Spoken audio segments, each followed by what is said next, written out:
We have an exciting guest today, Cian Linehan. Cian has recently co-founded a coaching program dedicated towards young professionals looking to leave the 9 to 5 and to break into the ever-growing world of online sales. He's also building a personal brand. I really enjoyed this episode as it went down a few different avenues. We cover how to break into the world of online networking, the nuances of growing up on the island of Ireland, and how both meditation and journaling have greatly impacted our lives. If you are interested in online business and personal growth, then you should not miss this episode. Guys, I've one favor to ask.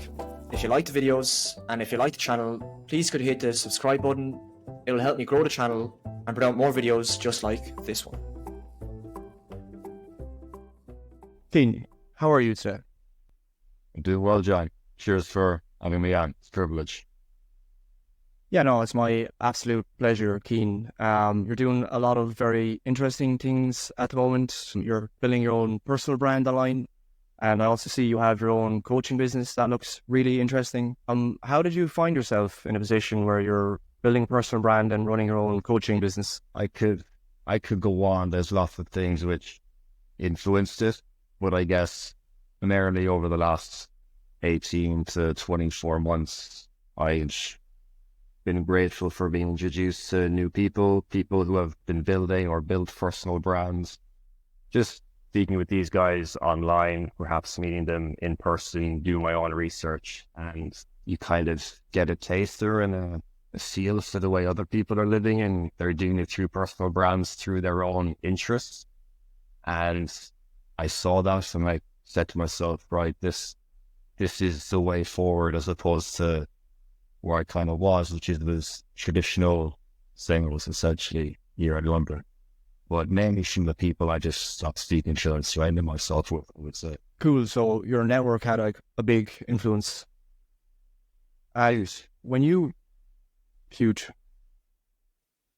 And when you finished, like when you graduated from university in Ireland, I think we were the same cohort, Cian, so maybe like 3-4 years ago.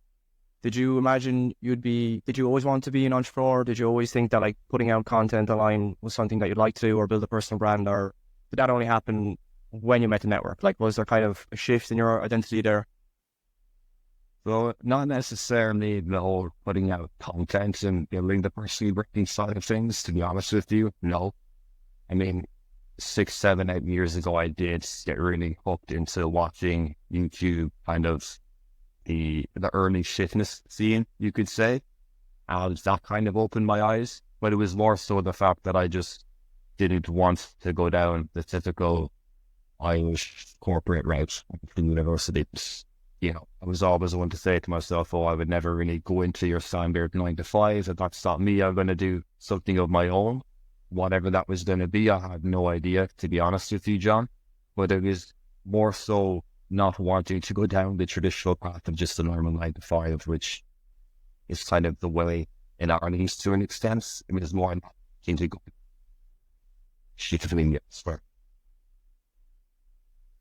So you always knew, you were always kind of confident that you want to do something different. Yeah, absolutely. Again, what that would be, I have no idea, but I think when you consume enough content, when you speak with the right people and you see them doing it after a while, you get the confidence then that says, okay, if they're doing this, I can at least do that, even if it's just 1/10 of what they're doing, you know? So what it was going to be, I don't know, but I was interested in kind of developing myself early on from the age of maybe 18, 19, 20 years of age, starting out with fitness, nutrition, then reading, meditating, stuff like this. Yeah, you just kind of know that it's not for you going down the traditional route, and that you are going to do something of your own. And even if you're not sure of what it is, you know it's going to work out. It always works out. And how did you find like Irish university then? If you had that mindset from a young age, like did you find university but frustrating? I know there's not many. It's not. I didn't find university in Ireland to be like much of an environment where people talk about, you know, entrepreneurial ideas or like anything somewhat away from the norm. Did you kind of struggle a bit, or were you a bit frustrated? Or I mean, personally, I just went to university because it was the thing to do. So interesting people, had some good times. In hindsight, sure, I would say it's not the right thing to do, at least for the lifestyle. It's kind of the way of living and the way of making money that I want, because, people always say it. You're ultimately in a commerce or in a business lecture learning from someone who's making 60K a year and has never run a business in their life. It doesn't really.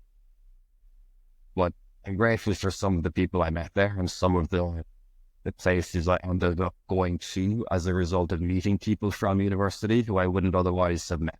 But by and large, it's not 4 years out of on, and I'm like, yeah, that was testament to my growth, or that there was much of a high ROI on us, to be honest. Yeah, I 100% agree. I definitely think I developed socially, but like in terms of like intellectual interest or like personal development, it only really started after university in Ireland, which I think is kind of funny, but I know a lot of people feel that way. Yeah. I mean, for yourself, what was it? Do you mind me asking, that kind of flipped the switch?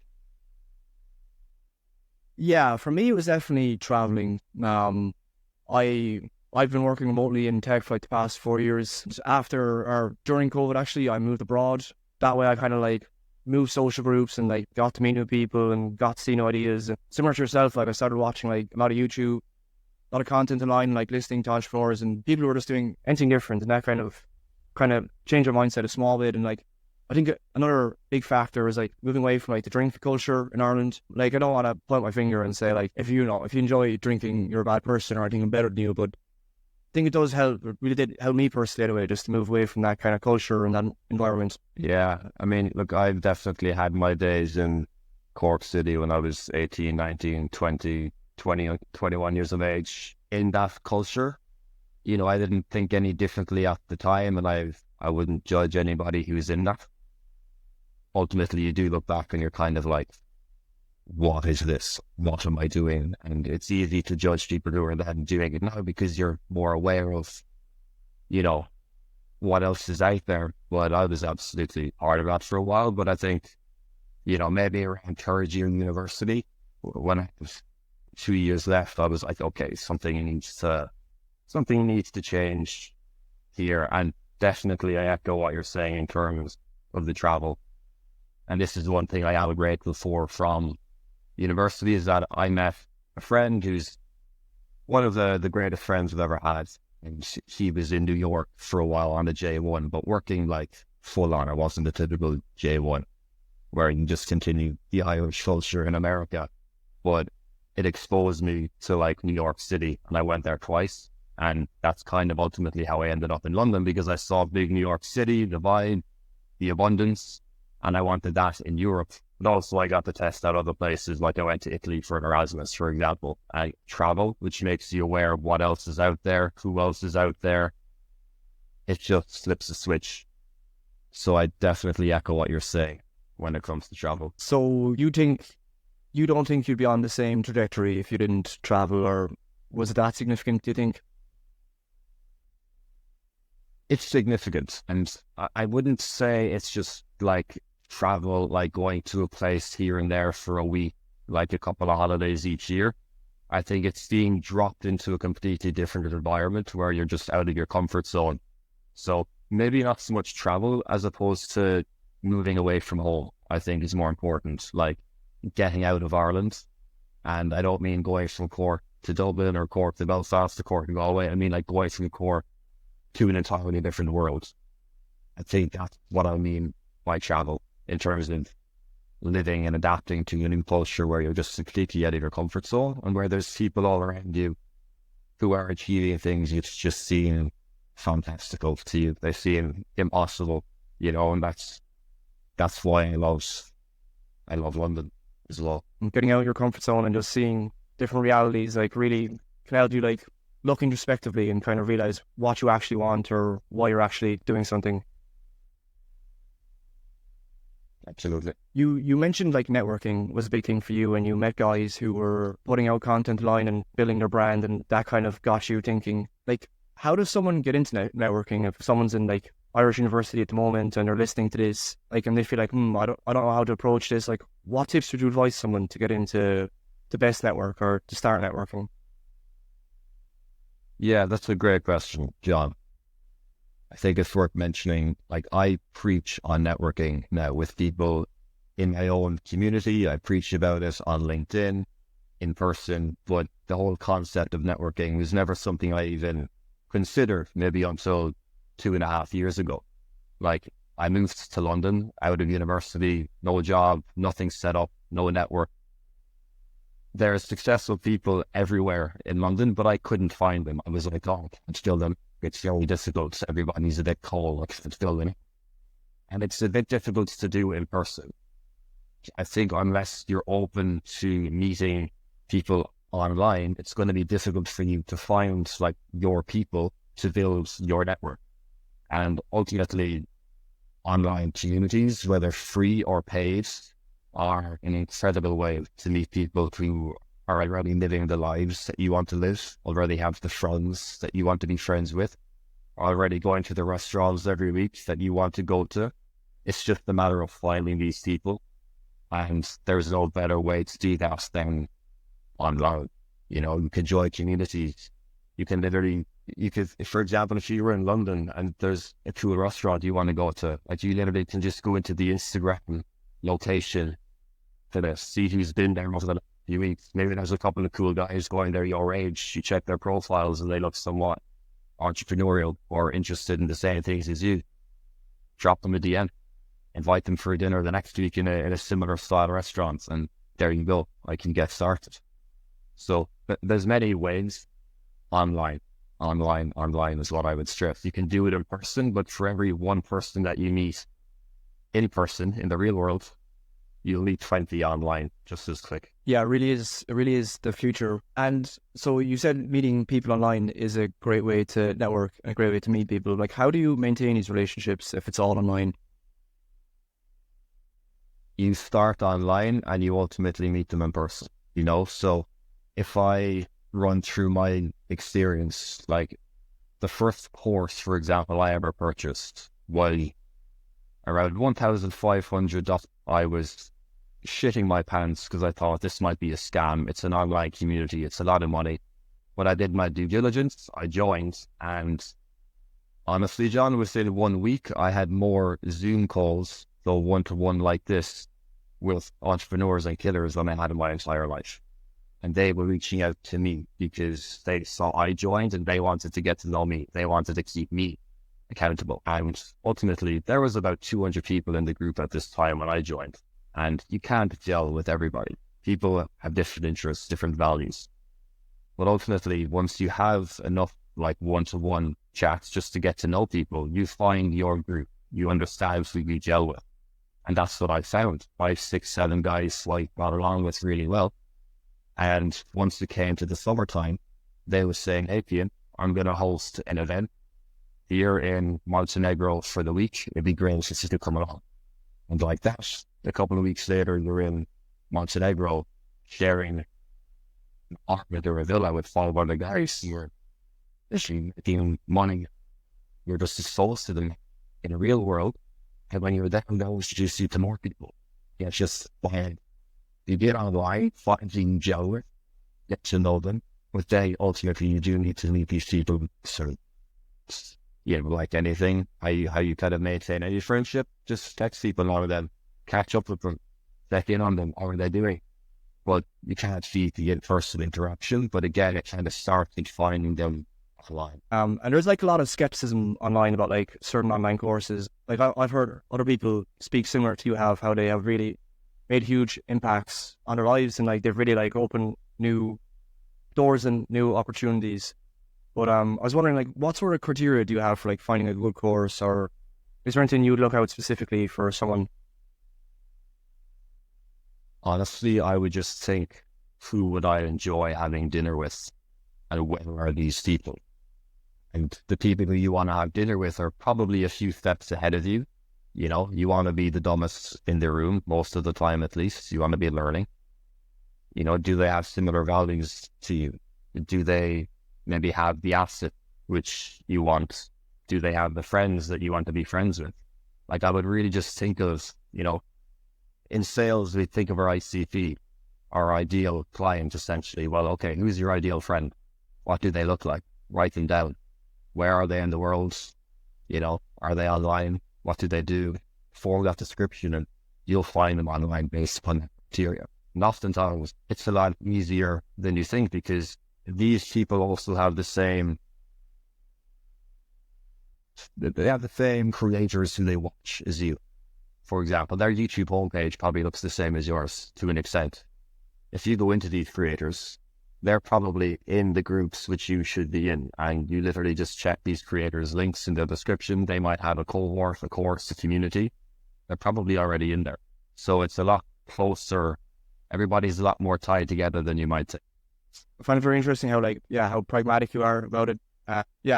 It's definitely, listening to you talk about it, I know you speak quite a lot about it, so you have expertise in that area. So it is quite interesting to hear how specific you are about it and how granular you are. So to give an example, if I could, and this is something I tell guys who are trying to find jobs,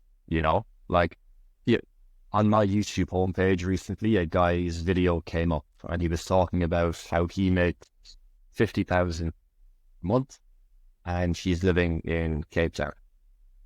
I'm like, okay, I'd like to go to Cape Town next January, February. There's this guy, he looks pretty successful, he's doing well, he'd be great to have dinner with. I search him up on Instagram, I shoot him a message, I just compliment him. He said, thanks man, whenever you're here, make sure to hit me up. And that's it. There's a guy there now when I go to Cape Town who's ready to have dinner with me, and that's an example of building your network, but just from watching someone's YouTube video. So if someone wants to get into podcasts and they want to become friends with you, John, it's they'll see your videos on YouTube or Spotify.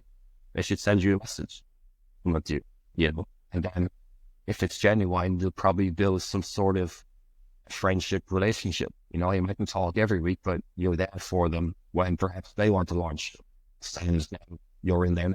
Cool, yeah. You make it sound very easy, King. It is, to an extent. You just, I do make it sound easy, but it kind of is if you go about it the right way and you're consistent with it, to be honest. And I didn't think that before. And other stuff comes into it, kind of taking social media somewhat seriously, making sure you're perceived well, honest. It's not you at electric picnic, 16 years of age, drinking vodka. People won't want to network with you if that's kind of what you perceive.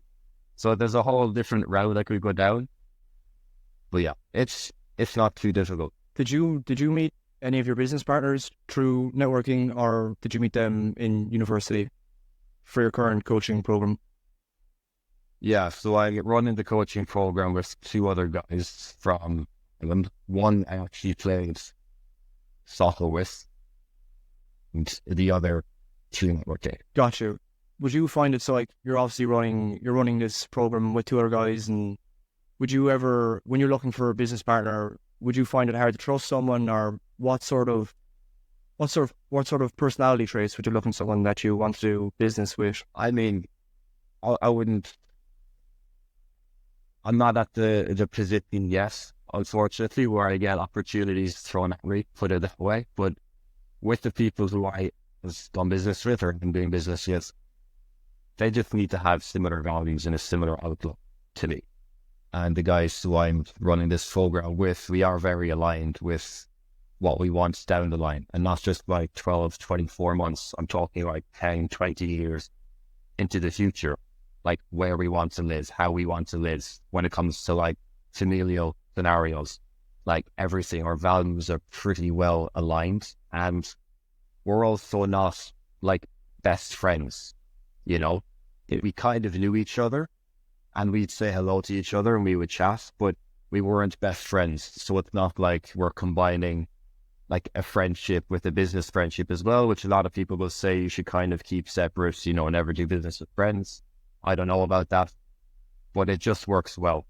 We have the same values, we want the same things, we want to help the same people as well. And that's another thing, we were kind of helping the same people before we launched this.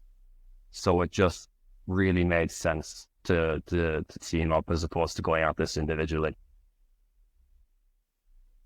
Cool. And yeah, you mentioned that you have the same values and like in 5 years you kind of want the same things. Like how far ahead are you guys planning with this? You're doing like your strategy for the program. Like, are you thinking like in 5 years and 10 years, or are you just kind of going like month by month? It's still very early days. Like for context, we only opened up the community the beginning of April, and we're now in the beginning of May. And things have accelerated a bit quicker perhaps than we thought, which is great. But we're focused on the next 6 months, but absolutely we would be thinking, and we are thinking maybe 12, 18, perhaps 24 months down the line. Not so much beyond that yet. I would say 18 months is kind of as far out as we're looking, and we'll adapt along the way as we need to. Again, I'm no expert when it comes to business strategy, but I'm sure we'll adapt and figure it out along the way, because it's really the first business essentially which I'm running myself, which I'm involved in. So there's going to be a lot of learnings along the way, somewhat similar for the guys. So we'll see, but 24 months within that time bracket. Cool. And yeah, no, like it seems it's really impressive, Cian. So I've been following you on LinkedIn for like the past few months, and just seeing you talk about the program and how you present it and how you present yourself as well. Like it's really impressive. And yeah, I think it's a great opportunity for anyone who would like to, get into online business or who's interested in being an entrepreneur also. So like you're very young guy, and you're already, you've achieved a lot, and well, from the outside looking in, it seems you've achieved a lot. Like you have this program, it seems to have, you've achieved certain success so far. Have you had mentorship to get where you are today, or is there anyone that like you find very interesting? Like I know a lot of guys like Alex Hormozy or Justin Welch is another guy. Yeah, absolutely. Look, I've watched all of the Alex Hormozy, all of the Justin Welch videos, all of the Andy Elias, more old school people like Brian Tracy. I've watched a lot of content, read a lot of books. They've all been extremely valuable. But I think if I take it closer to home, and probably closer to home for you as well, I thought you were doing, the first person I ever paid for mentorship was me. I was clearly doing unbelievable things online, and that much more impactful in my mind, speaking with guys ahead of you, but kind of from your hometown who are now outside of the box, as opposed to just watching another YouTube video. That's beneficial as well. But when you really sit down one-to-one with these guys, so you can genuinely relate to, you've been in the same gym as them, it really does change your outlook.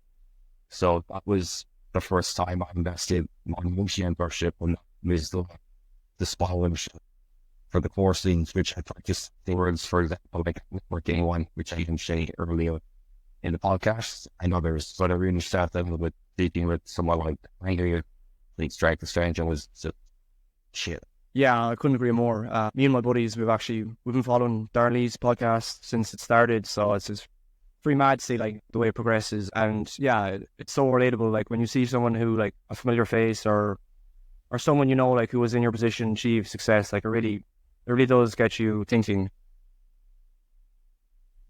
Yeah, and I think it's important for people to take every opportunity that they can to speak with these people, and maybe it's a good thing or a bad thing, but in Ireland there doesn't seem to be that many to an extent in this whole online world doing really, really well. Like there are names that people know, but for what you're interested in, whoever is interested in whatever, there's probably only 2 or 3 key people in Ireland who they kind of want to have a conversation with. So it mightn't be as difficult as anything kind of get access to them. So I would take every opportunity that you can to actually speak to these people, whether you see them walking down the street or you pay them for mentorship. Just take up whatever you need. But how would you approach these people? Like if you don't want to, like if you don't want to come across too needy or like just wanting to like gain something for yourself from the interaction, like what's the best way to approach someone? I mean, think it really depends what you want. Like a lot of these people are busy. They don't have time to speak with you.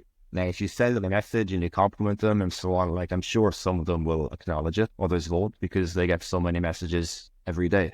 But like if you are really determined to have a conversation with someone and learn from them, okay, then ultimately, these people do not have time to have a coffee chat with you. And you're being a bit naive if you think they do have the time to do so. Maybe some of them will. But it might be an upsell to a program afterwards, and that's why they might want to hop on the call. Not everybody is like that, but people's time is precious. People's energy is precious. Even just like taking an hour out of their day to respond to messages is precious time, So a lot of these people have programs, they have mentorships. Genuinely, I would pay to speak with them, pay to get access to who they're connected to. And if you can't do that, then build up the money to do so, get a part-time job. Genuinely, if you're that determined to learn from someone, they're too busy ultimately to have a conversation with you, I would pay them. Does anyone inspire you? Or if I were to ask you the question, who inspires you? Does someone come to mind straight away? No one specific person comes to mind. There's a lot of people in this world who are doing really good things. If you look at Ireland again, like I would look at someone like Dan Lee or like a Rob Lipson and be like, these guys have done phenomenal things. I highly respect them and I want to learn from them. There's other people in the online space as well who mightn't have as clean reputations, but there's a lot of things I respect from them as well and admire and appreciate what they say. Yeah, to be honest, there isn't one person, but there's an awful lot of people I respect and like to learn from, like to read about, like to follow online, like to try and connect with.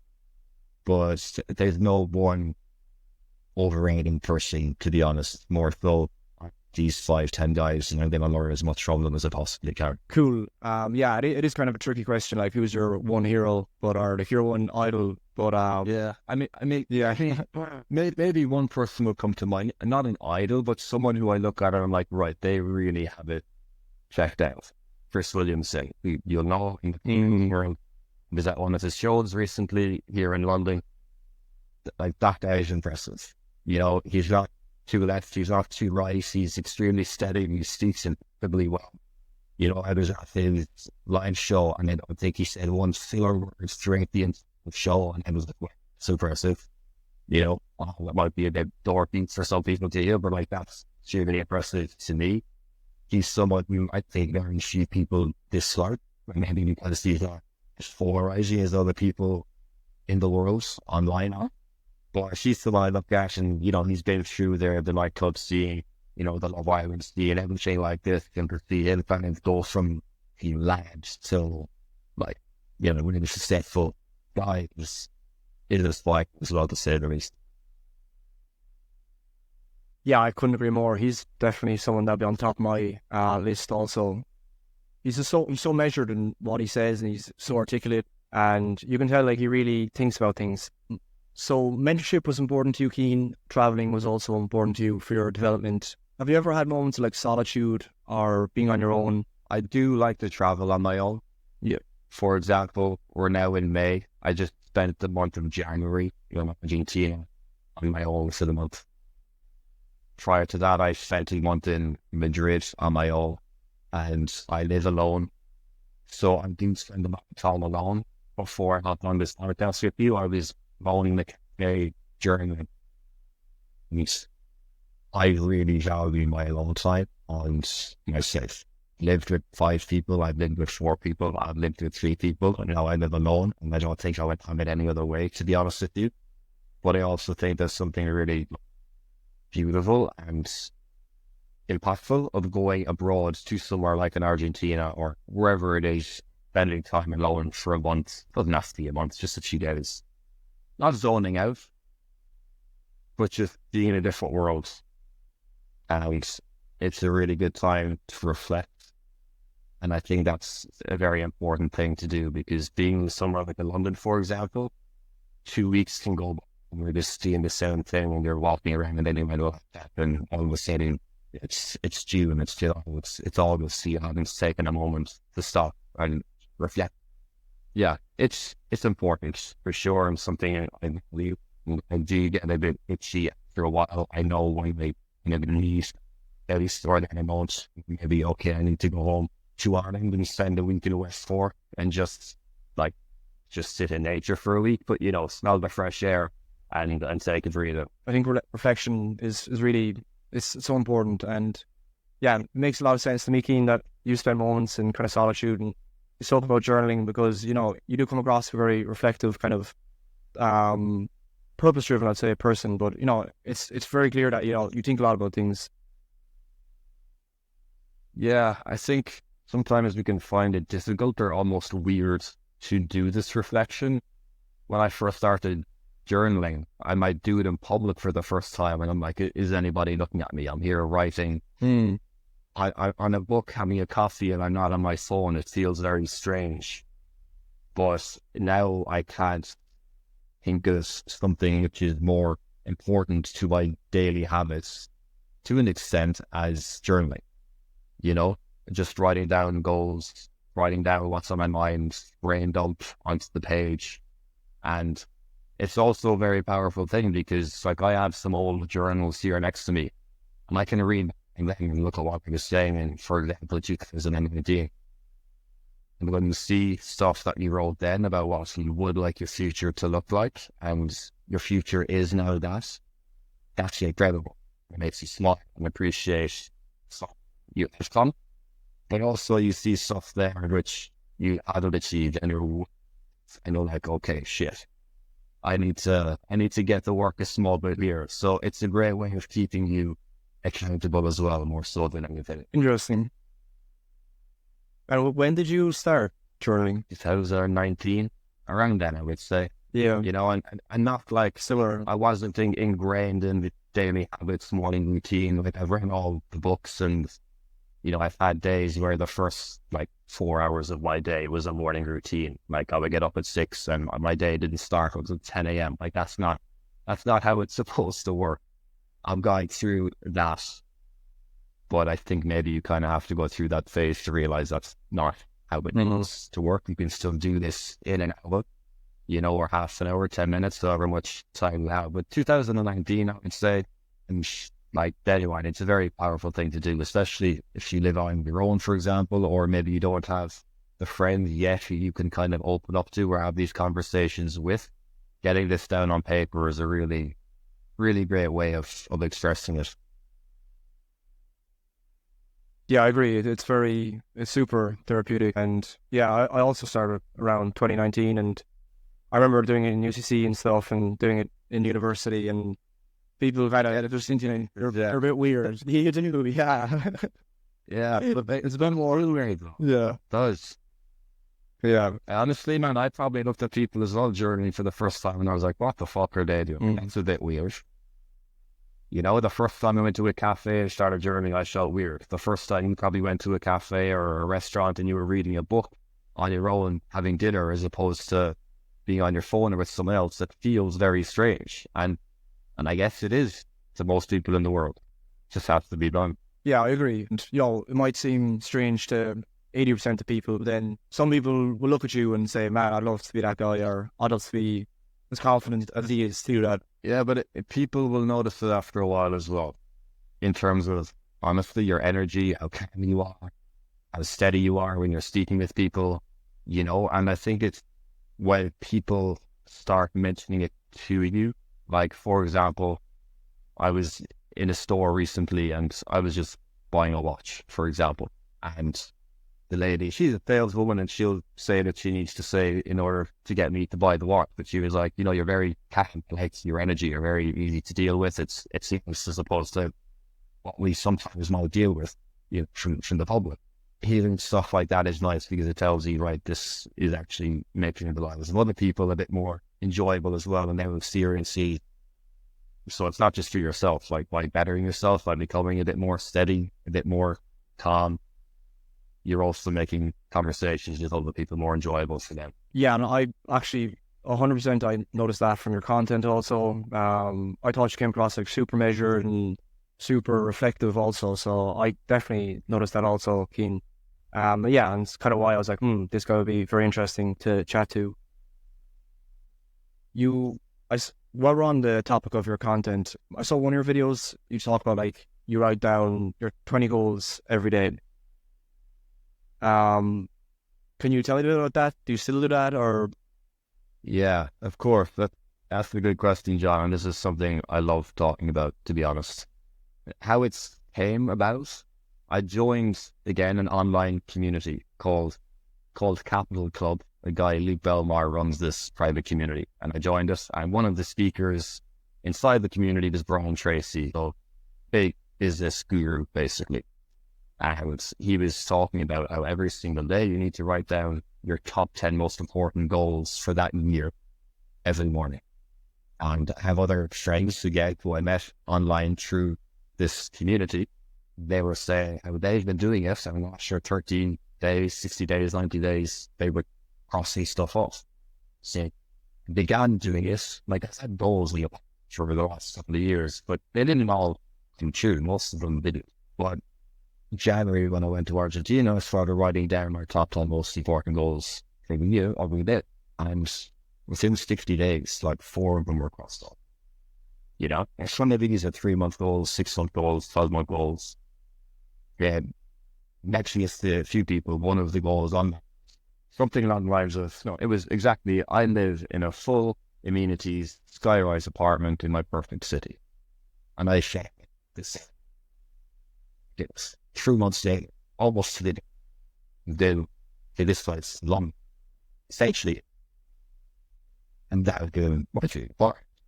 Though I found it very difficult to think that when it's come to fruition, I've not been writing this out and started putting it into my brain like every single day. It's just for example. It doesn't have to be a materialistic thing like this. It could be anything to do with your friends, your relationships, your health. You know, it can literally be anything. But it's extremely powerful. And for example, it can be very simple to yesterday. So one of my goals out of it, just wrote in, I'm a man of awareness. Like, I just want to be more aware of my thoughts. And now when I write that down every morning, I go through the day and I'm like, no, I'm more aware. And like, it might sound ridiculous, but it's like when someone cuts across you in the line in the cafe, or you're on public transport and it's pointing waves to me, they're like, no, it's fine. I'm aware of how I'm seeing the second, and you just carry on and it doesn't affect you. So it could be big goals, it could be tiny goals. You know, it really depends. You just get more paper every day. It's extremely beneficial. And do you think writing is better than typing? I know a lot of people say that with like journaling and goal setting. Do you feel like actually writing it down makes you think more? Or I think you can really leverage the digital world when it comes to this as well, but more so visual for, say, vision boards. You know, like on my phone home screen, I have a vision board of what I want my life to look like. The same on my laptop here. But when it comes to journaling and like writing down goals, I personally prefer the real thing. You know, it's the same in books. I prefer the physical book. I still listen to audiobooks, but I prefer the physical thing. There is something about just a pen and paper, you know, and crossing it off and stuff like this. Well, I'd say you see that certain, but I do think there's something that should it being physical as opposed to. do you think like kind of goal setting and being reflective, like do you think it obviously helps a lot with your like creative process? Yeah, it does, but it's also very important to just solidify in your mind what you don't want as well, because some people think they want so many things, but if you write it down for 30 days and you genuinely feel the emotions when you're writing this, you actually understand that you really need to do it. It's just something that's in the back of your mind that you think you deserve, you know? Like, it's really good for determining what you don't, as well as what you do. And just finding everything and getting closer to it and truly do. You know, for example, I had one client every day when we started working together. He wrote down, basically, that he wants to live in. He loves steamworks. He thought he wanted to do this over like the next months. If he wrote it down every day, and he's working with me to improve his sales abilities, he landed a remote job with a Finnish company, and he ended up going to Finland. And literally, he was writing all this down, and all it came to fruition. But then he continued to write it down that he wants to live like in this Finnish nature, but after a while, it just didn't feel like it was there anymore. So he doesn't write it down. I'm kind of rambling on here to an extent, but it's just the process of writing it down. It comes to fruition. You take action, you go to the country, you come back and you're like, okay, it's not really in line with my goals anymore. I don't need to write it down. It did what it needed to do. It told me that actually I don't want to be there because I went there and I didn't get that feeling which I thought I was going to get. And you're closer now to finding where it is you actually want to be, and it's just an iterating process. I think I'm still trying to figure it out. My goals change frequently too. You know what I mean? I don't want to sound like an expert by any means, so I'm far, far from it, but it's important. So yeah, I think people will find that very beneficial and useful. I know I'm even listening to you here, getting ideas, and yeah, I really, no, it's really cool. You also mentioned meditation. Is that something you do on a regular basis? Every day. There's days I forget, don't get me wrong. There's days it doesn't happen. But yeah, like for example, before I went to my cafe, before I came on air, I just do a quick 15-20 minutes meditation. Ideally, I would like to do 45 minutes to an hour. And there's no reason why to do that. So it might seem like too much. Every couple of hours we have 15-20 minutes somewhere there. We have to do these things.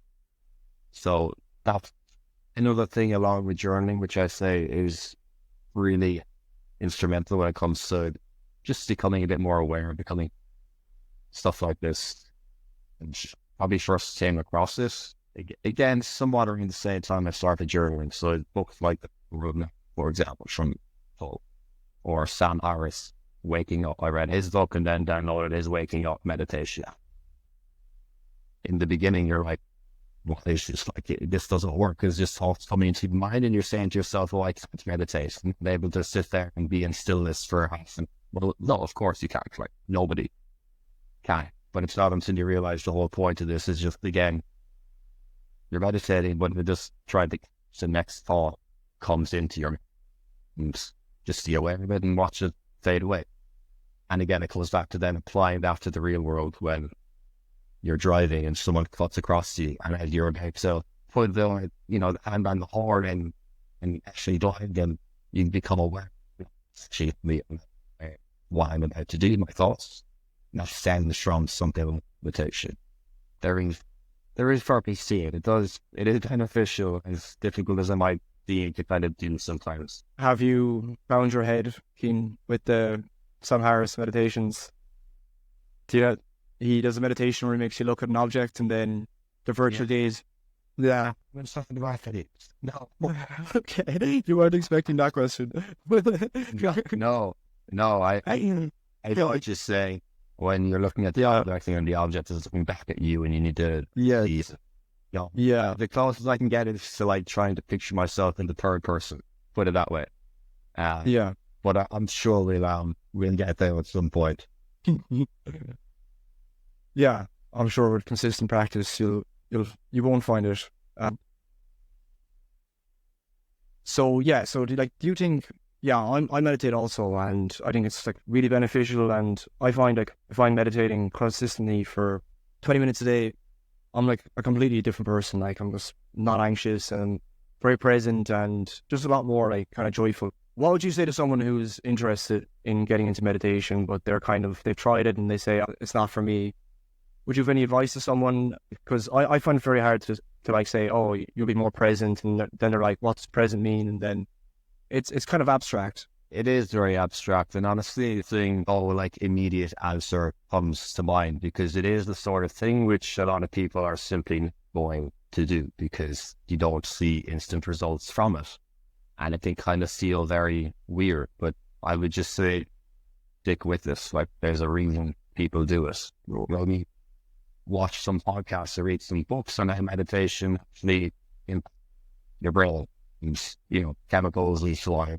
This at all, but it's there. It's just science. You can read it and see the proof if you want, or for others, just watch people, look at their journeys, look at how they were 4 years ago before they were talking about meditation or self-improvements, and look at them now. Like you can see progression, but just stick it out. And it also doesn't have to be sitting on a cushion cross-legged every morning for 20 minutes. If you're sitting on the tube here in London or you're on the Dart in Dublin, whatever it is, just instead of listening to music or scrolling on your phone while you're sitting down, just close your eyes. You don't have to take time out of your day to do it. Like, you can do this as your day is progressing. And honestly, some of the most enjoyable times to do it is you'll close your eyes and you people. Yeah. But ultimately, the more times you do that, the more you become comfortable with it, and the more you compare, and the better you get this. And yeah, I would just say stick with it. Just be patient and watching. You'll become more aware. I would think. If that makes sense. I don't know. No, it makes sense to me anyway, Cian. Oh, I get you. But yeah, I do it I try to get out at lunchtime in the park beside my house here for like 10, 15 minutes. Yeah, you do notice, like, at the start, when I started doing it in public, like, I'm just become less conscious of people observing you. And that is like, meditating is one thing, but then meditating in public also has like kind of additional benefits, I think, because, you learn to react less to people. And I basically, in summary, I completely understand what you're saying. You also mentioned The Power of Now by Eckhart Tolle. I think that's my favorite book I've read. It really gives you a different perspective on, like, living in the now. Like, before, that kind of sounded kind of abstract to me, but he's a very interesting character, Eckhart Tolle. Yeah, I don't know too much about the guy in general, to be honest, aside from his book, and I read other books of his too, but look, something like that, I didn't understand the word in that book the first 2-3 times I read it. I was probably like 21, 22, and probably like 22, honestly, before I read that book, and I didn't understand a thing in it. Talking about being and presence and what the depiction of God is and other things, I had no grasp as to what he was talking about. But the more I read it, the more I read other books, the more you kind of seem to get it. I still don't get it entirely, frankly. I'm still figuring all that out. Yeah, books like that, they do seem very spiritual, very odd to begin with to the outside world. And I had my suspicion, but it is the one book that people typically mention are almost like yourself. They're like, yeah, that was the one. I think Oprah Winfrey as well is a huge advocate, or it's like the one book she mentioned, which there's lots of books like there. I think that just seems to be Yeah, a lot of people. It was my friend told me to read it, and like I've told like a few people to read it now. It's almost like we have like a network of people who've read The Power of Now. So it's like you can always have a different conversation. Yeah. Maybe that sounds a bit obnoxious, but yeah, to your point, not obnoxious, but it's like, and I still don't fully understand it, but like you grasp what he's saying. It's very like, and he speaks or he writes almost in like parable. Yeah. Have you ever had any, like, since you kind of entered the whole world of entrepreneurship, have you ever had any kind of setbacks or kind of moments saying, maybe I shouldn't do this, or any kind of scary moments? all the time. Like, I left my corporate job at the end of December. I had estate coaching clients from them who were paying me month to month, but it's still scary because it's not like you have these people locked into a 12-month contract and they're going to give you consistent incomes. Like, yeah, and even now, like, I don't know where the next penny is going to come from. I know it's going to come in. It might come in later today. It might come in 2 weeks.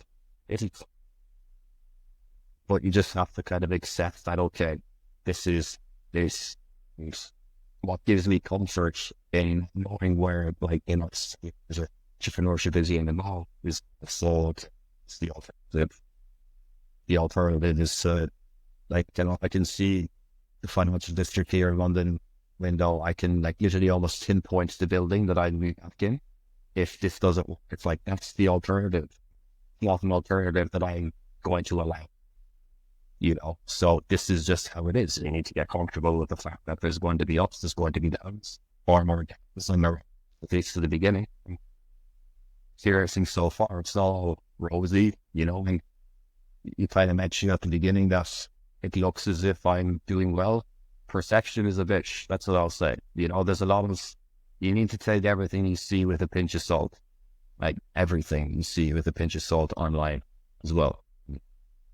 But yeah, there's lots of them.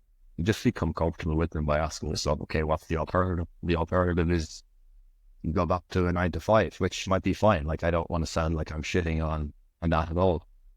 They can be extremely valuable. There's some great people there.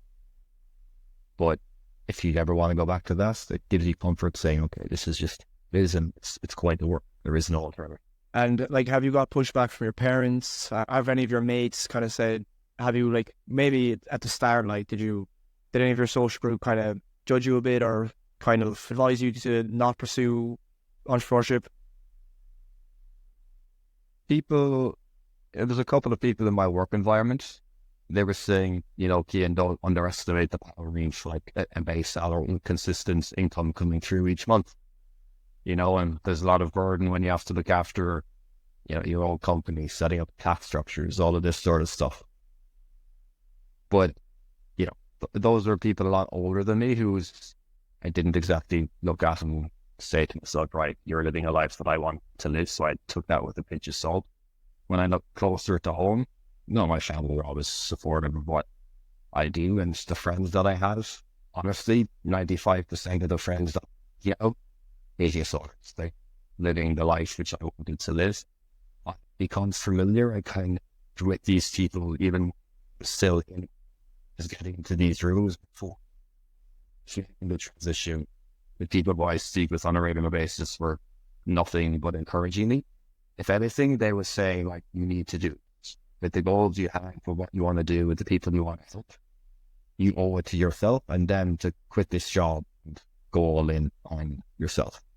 So they're very supportive. Yeah, really interesting again, Cian. And I think you've given like some really valuable information on like the whole framework of getting into entrepreneurship through like networking and like dealing with doubts and analyzing. That was a really good point. Like, what's the alternative? Like, when you said that, I was like, yeah, that's so true, actually. Yeah, no, it's like super informative. If you met your 18-year-old self, Cian, coming out, going into UCC, what advice would you give to him? I mean, I don't want to say I would like change everything that I went through at all, because I'm very happy with my time in the university. There was a lot of good moments and stuff like this. I would just say, try to figure out where you want to be a bit more, what you want to do genuinely. Like, honestly, I would start practices such as journaling, meditation, just doing things like this, consistently. I think they call it self-discovery. It's in your about section. Just try to kind of figure yourself out a bit more. You're never going to do it when you're but just become a bit more open, seeing untraditional routes. And everybody has favorite creators, favorite authors, favorite whatever. And all of these people are outside the box. Right? Study them. Maybe they get to where they wanted to go. The people who you admire in your HE they're not accountants. Like, they're not lawyers in Cork City. Like, you might respect them, sure, but you probably don't like study them and need any to work. It's probably someone like someone, maybe musician, poet, or whatever. Like, study the people who you genuinely like, understand it, and learn from it and see if it's something that piques your interest. And travel is important. I think solo travel is very beneficial. I would also leave, like, in hindsight, I probably would say to myself, if I was to go to university again and do it, maybe not so much in a different country, but at least in a different city. I think it's good to get away from home, to get uncomfortable, put yourself in a new environment early on, because it exposes you to alternatives and just stuff you're completely unaware of to begin with, and be uncomfortable is an absolute requirement because everybody knows to grow. I'm mentioning a lot of things here. I don't want to say I would change on much, but just starting a bit here with discovering yourself. Cian, you're a really insightful guy. With some really interesting points. I've a few things noted from what you said there. I'm personally really excited to see how far you'll go with your coaching business and what other ventures you get involved in.